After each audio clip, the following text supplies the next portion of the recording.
Значи, ще започнем, че нашата фирма е оторизиран представител на бравите Герда и съответно сами по себе си говоря, че щом бравата трябва да се монтира оторизирани представители, значи има някакви изисквания, които не са минимални за монтажа на една брава. Може би има специални инструменти? Абсолютно. Значи да.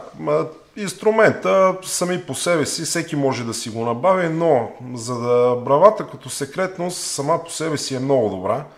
Но в крайна сметка, за да можем да заключим една врата добре, значи тази брава трябва да е монтирана по правилен начин.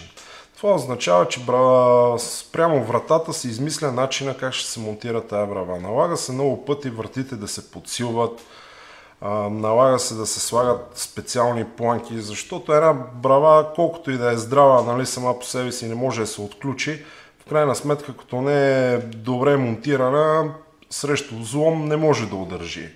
И тогава работата става безмислена, дето е свършена по самата врата.